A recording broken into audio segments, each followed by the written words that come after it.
Hello, everybody. This is Melinda Roy. I'm the host for the 2 days conference, WYN Watch Your Network Women Summit 2022. We are in Dubai. We are in Dubai. I have already met wonderful, beautiful ladies in Dubai. So I'm so happy that I have met beautiful ladies in the physical event Dubai. So so let's introduce our beautiful speaker, Maisha Jack. So Maisha is an award number one international best-selling author, is originally from Winchester, Kentucky, excelling in basketball, track, and academics. Maisha received a basketball scholarship to attend Eastern Kentucky University, graduating with a bachelor's degree in child and family studies, interdisciplinary, and a minor in special education.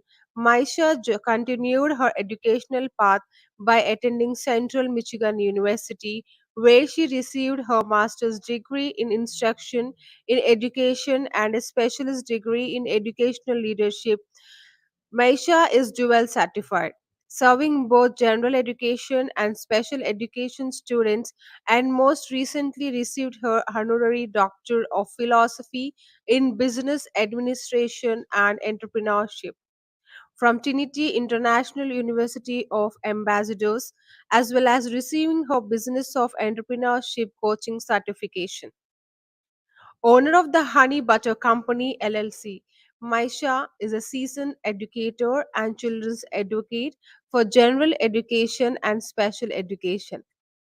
Maisha has authored A Day's Journey to Jordan children's series, The Adventures of Win and Will, The Birthday Celebration, and yeah, and The Adventures of Win and Will When We Grow Up. And each book also has an activity and coloring book. Maisha has written and will be releasing her new children's book series, You Gain the Mystery Solving Machine, as well as written an article published in the mobile press, Could Joe Lewis Never Forget. Maisha has also co-authored award-winning devotional collaborations, Finding Joy in the Journey and Joy Comes in the Morning. So Maisha is here with us in Dubai. So hello everybody. So this is Maisha Jack. So welcome to Dubai, Maisha. Thank you. Thank you so much. Thank you. So this is your wheel stage, so you can occupy the stage. All right. Thank you. Do you have the email? Hello, everyone in virtual, and hello, everyone here. Hi. Thank you. We'll get started as soon as they pull it up. As she was saying, my name is Dr. Maisha Jack. I am originally from Winchester, Kentucky. Not many people know about Winchester. It's right outside of Lexington, Kentucky. And but I've been in Georgia for the state of Georgia for about 24 years. And so we should get started in a few minutes. Okay.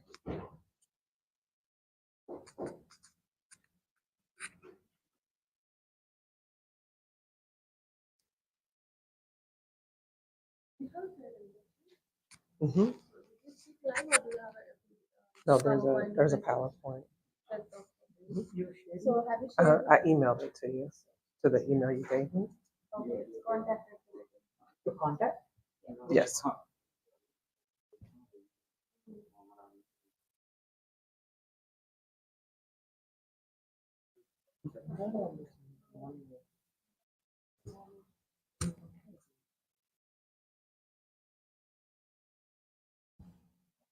Just a second. Okay.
Put it on.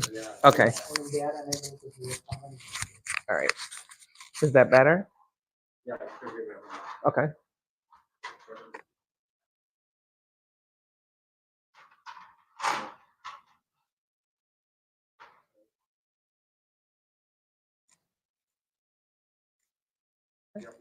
All right. So I want to tell you a little bit about myself. My favorite candy is almond joy. Love, love almond joys. My favorite movie is The Color Purple. Love Color Purple. I am a 10th Region Hall of Fame recipient. I played basketball and track in my earlier years. I'm an international best-selling author. I am a member of Global Women Speakers. I am an educator, as you can see here. I'm an Amazon #1 bestseller. When I played basketball, I was the 1991 Female Athlete of the Year in the state of Kentucky from winning the state championship in track with only 5 young ladies winning the whole state. I'm a mom, I'm a mentor. I love plants and gardening. I'm a Gatorade All American honorable mention. I played college basketball in Kentucky.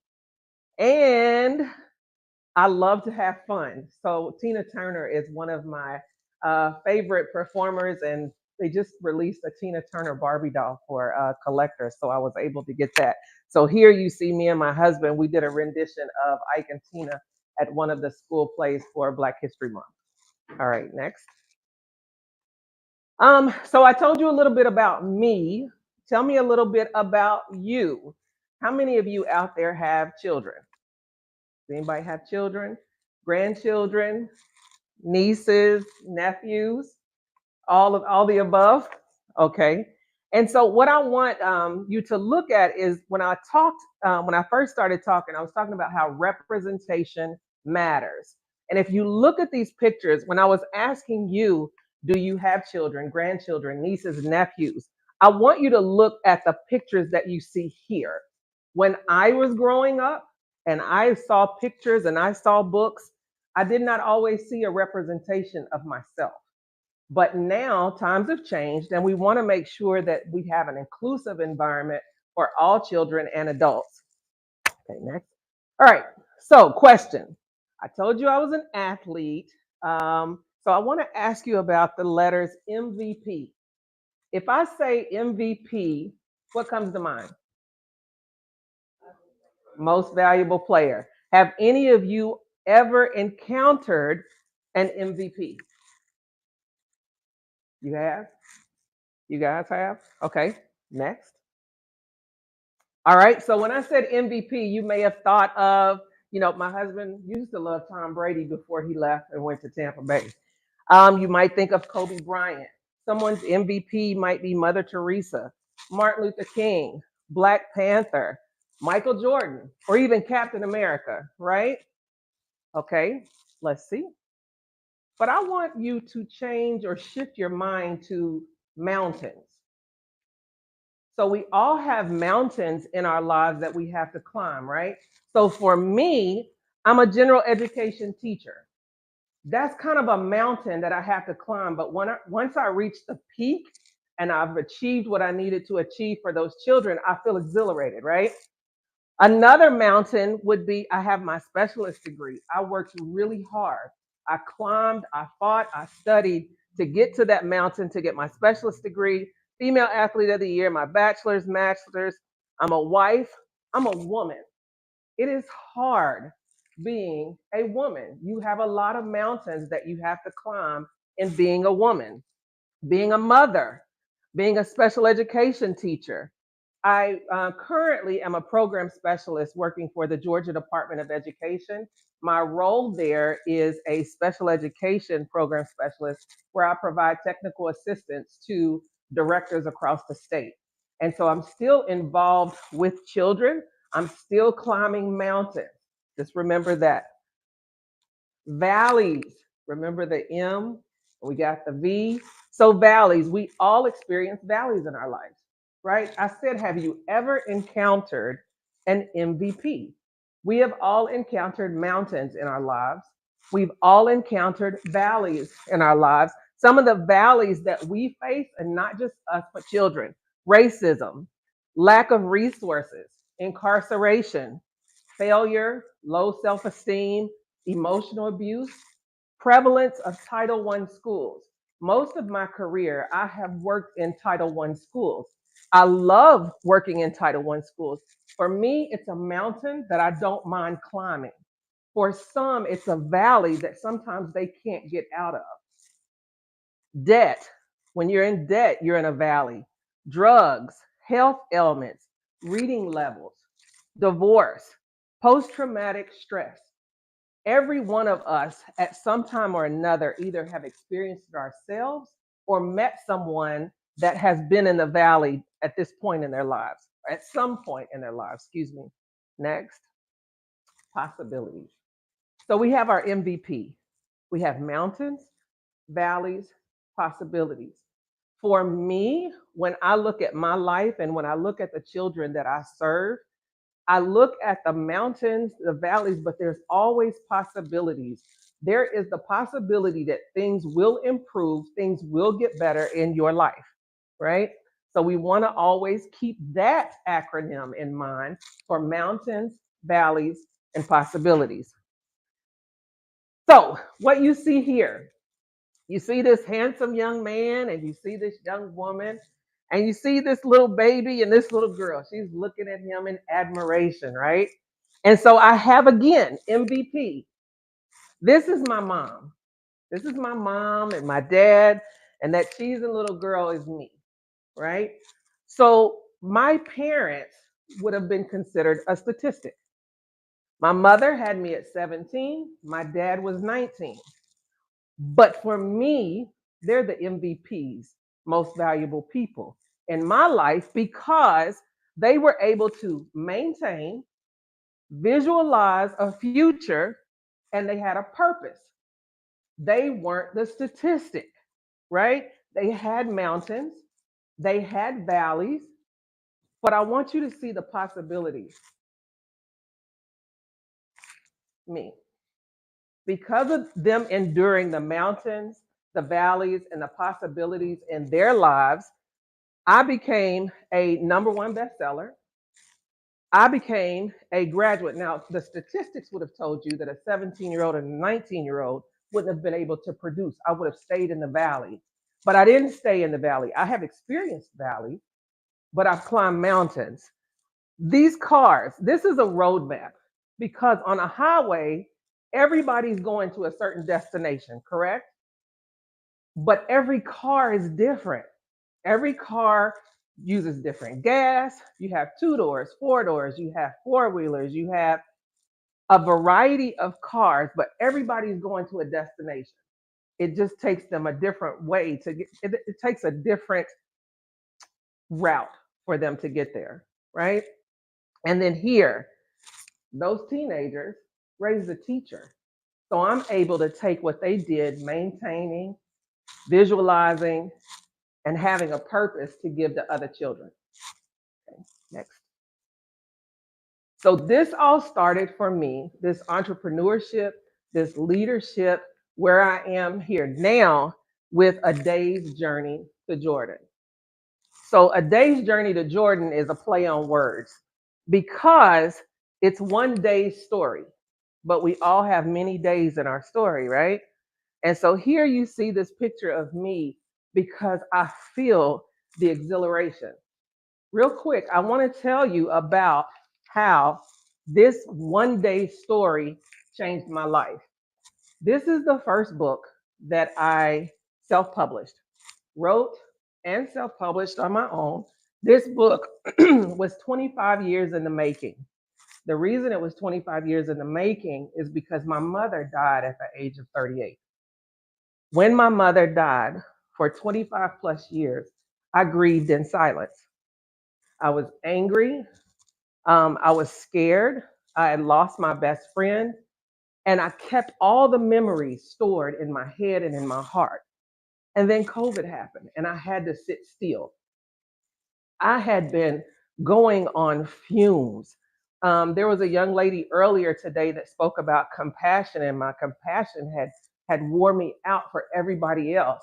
And so I sat down and I wrote about a day's journey to Jordan.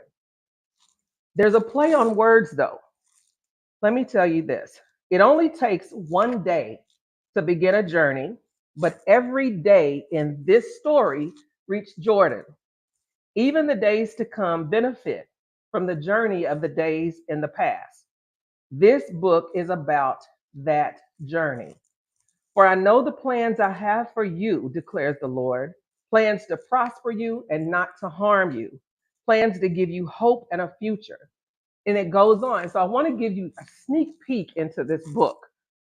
My mother, that 17-year-old who had me, maintained, visualized, and served her purpose. My mother was born Gail Day. Day was her original last name.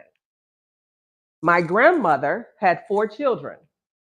They were all Days.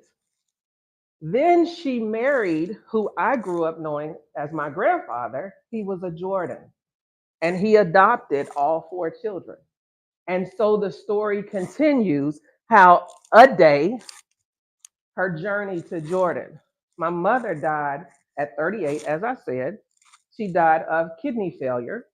And the journey that she took from her life to raising myself and my brother is a journey that many women, many men experience.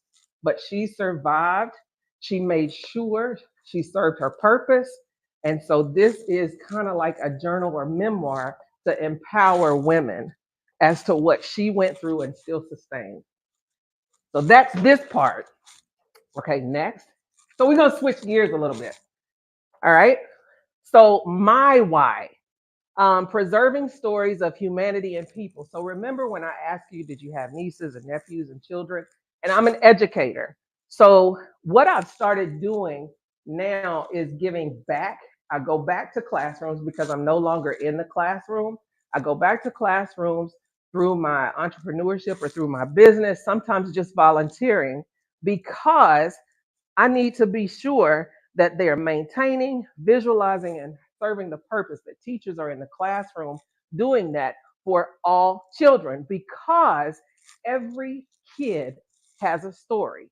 It may not be like a day's journey to Jordan, but every kid has a story. All right, next, please. All right, so under my umbrella, right? In a July 2022 article written by Maya Pottinger, and I may have said her name incorrectly, a statistic was noted that in 2018, roughly 10% of all children's books featured Black characters. Who's in the other 90%? 7% featured Asian characters. 5% featured Latino and Latina characters, and 1% featured indigenous characters. Representation matters. Remember, I had that at the beginning. In a different article and statistic, there was a notation that noted between 2018, 2019, 44% of children's books were about white characters alone, and 80.4% of books were by white authors and or illustrators. This is all under not just my umbrella, it's under all of our umbrellas. But as an educator, I saw it every day. Remember, I said I taught at Title I schools, right? So I've been an educator for 25 years in general ed and special ed in Title I schools.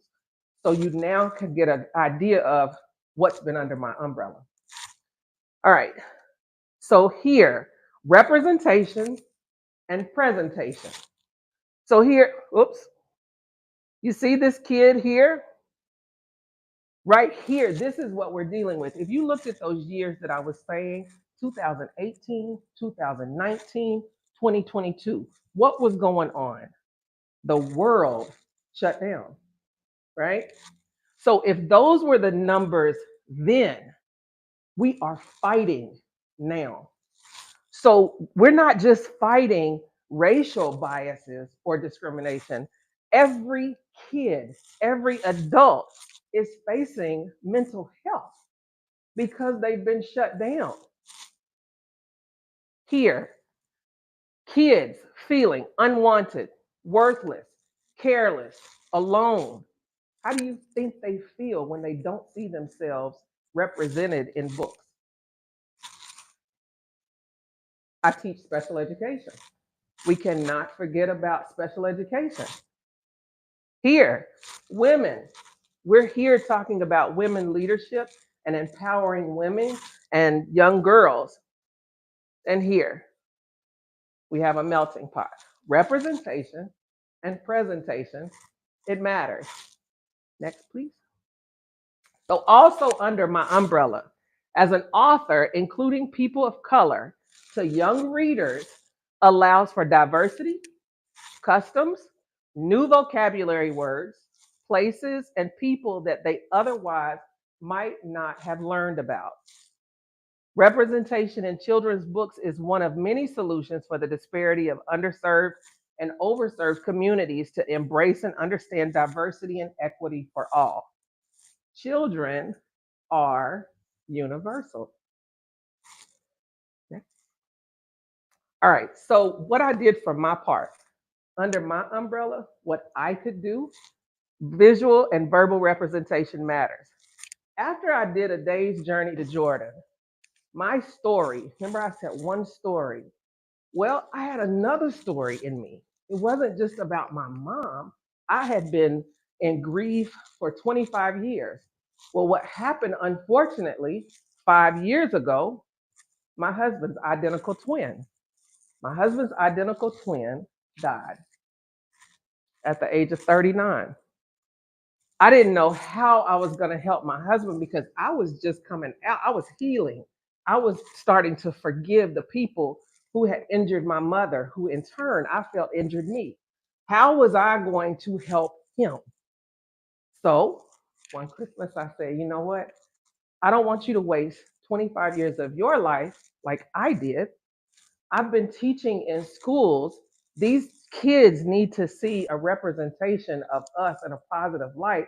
So I created, had illustrated, wrote, and produced the birthday celebration. So this adventure series is the adventures of Win and Will, the birthday celebration. Their birthday, Wilton died in June. So I rushed from that June to their birthday in January so that I could try to give my husband a gift so that he could celebrate and not grieve. Because what happens through grief when you lose someone, the world keeps going on, or at least you feel that way. And you're looking at people like, how can you keep going on? This is how I felt when I've lost, my whole world is crushed. So within that time, created the books. And not only did I want to have the book, I wanted to create an activity and coloring book because I also service students. I knew what students needed from ages 4 to 8. Here, just completed this book, When We Grow Up. Now, there's something behind the When We Grow Up. It goes back into representation matters and statistics because statistics will tell you that Black fathers aren't around. So my husband and his brother grew up with their father, but their father did not know really how to express his emotions. He did it through work. So what I did was create a series where they could talk. My husband talks about what they did when they grew up, and I turn it into story. I also turn it into other children being able to see what a father is in the Black household, and he's affirming them and telling them how much he loves them. Okay, next. All right, so here, something, it should come up if you click again. Video, no?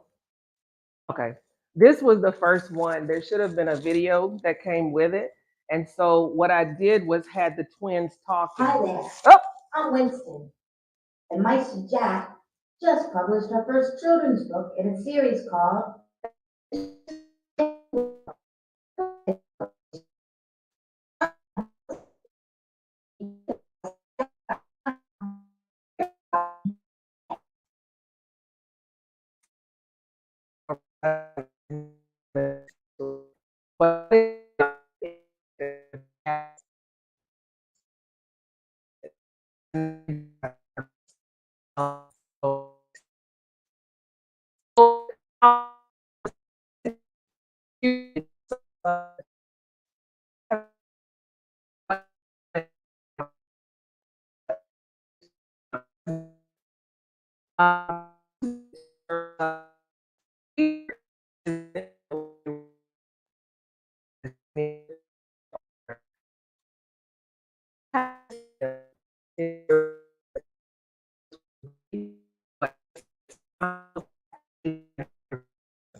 Communicating a message. So as I showed you, Win and Will, this is Eugene. This is Eugene. So what I've done is taken stories from my life and created children's story. Now, I don't know if you remember way back when I showed you the 17-year-old and the 19-year-old. Eugene is my dad. My dad was a curious cat, as he used to say when he was younger. So what I did, I took him and his childhood and created stories as my grandmother raised all four of them by herself. And Eugene, as my dad, is still curious. But I wanted to communicate the message.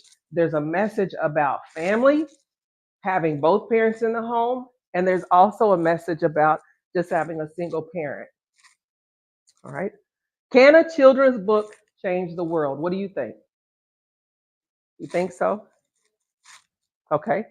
So again, I went back to these cars because there's so many different kids on the highway.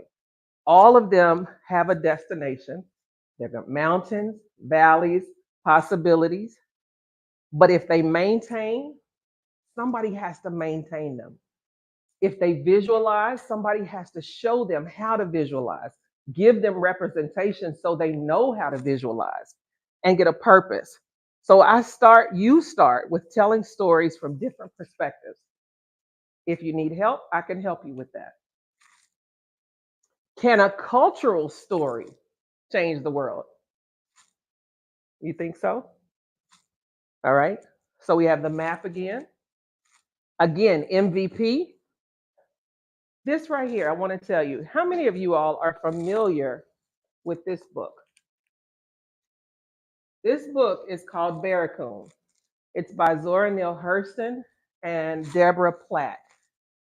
So this is about the story of the last Black cargo. Zora Neale Hurston wrote this book years ago, and it was just published. It's about a series of events that happened in Mobile, Alabama, where the last illegal slave ship brought in illegal slaves, the last known illegal slave ship. Cudjoe Lewis, Zora Neale Hurston found him at the time, and she believed he was the last Black living slave that came straight from Africa. They have later found other slaves that were found, but he is the last living one from Africa Town. So as I said, Zora Neale Hurston wrote this. Deborah Plant brought it about. The slave ship was recently found. That was the key. Members of the community in Mobile kept saying that it didn't happen because there was no ship. Well, the ship was recently found. Let me tell you how my teaching came back. 25 years ago, I was teaching pre-kindergarten. I had a student, very quiet student. Her mother was very quiet. And when I wrote my book, A Day's Journey to Jordan, I sent it out to all my parents, all my former parents. And so she calls And she says, I have something I need you to write. I said, what are you talking about? She said, well, you're a writer now. I have something I need you to write. Cudjo Lewis was my great great grandfather. And I want you to write the sequel about the descendants. I said, oh, no, no, no. I can't do that. I can't do that. But she said, you don't know what has been put in your in your path for you to be able to do. So that is what will be forthcoming. And that's why I asked, can a cultural story change the world? And it has changed the world. I had the opportunity to present or submit an article on Easter Sunday in the Mobile County Press. And this is the article that I was able to do. So, do you see how the purpose, the vision, and the maintaining that my parents did have worked for me that I intend to do for children that I serve? All right. And so when I asked those questions, can a cultural story change the world? And I said, I did, and I am. In a 2-year period of time, I have authored and co authored 9 different books with different genres. All right. And then here, I want you to know that characters shape our character. And then it's a powerful thing to know your own worth.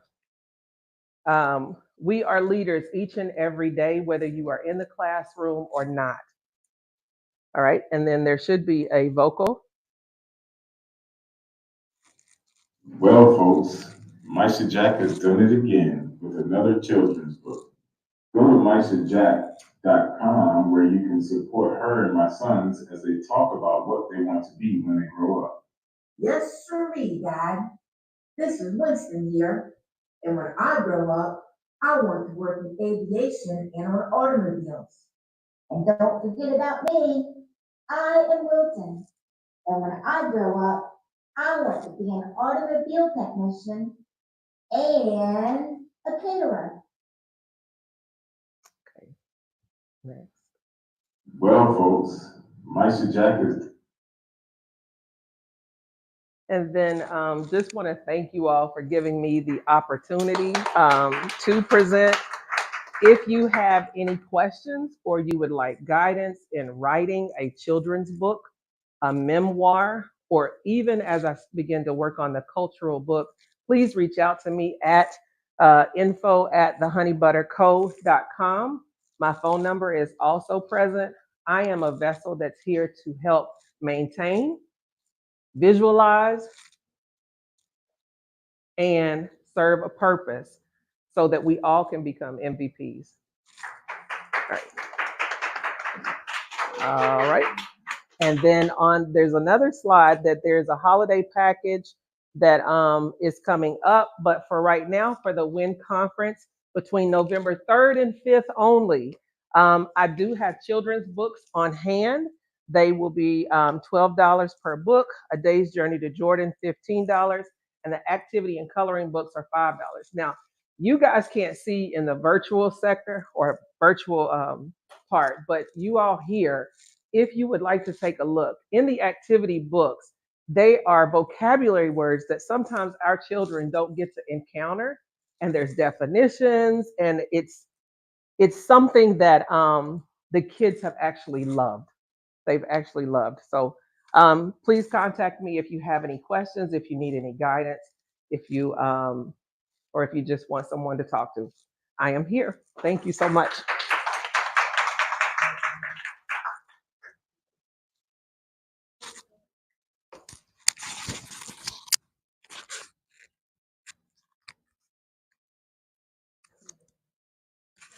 Thank you so much for the beautiful presentation, Dr. Maisha Jack. It's really wonderful. So we are so honored that you are a speaker for this WIN conferences in Dubai. So, and if you want to reach Dr. Maisha Jack, you can visit our on social media, Instagram, Facebook, and YouTube channel as well. So here is the question from our audience.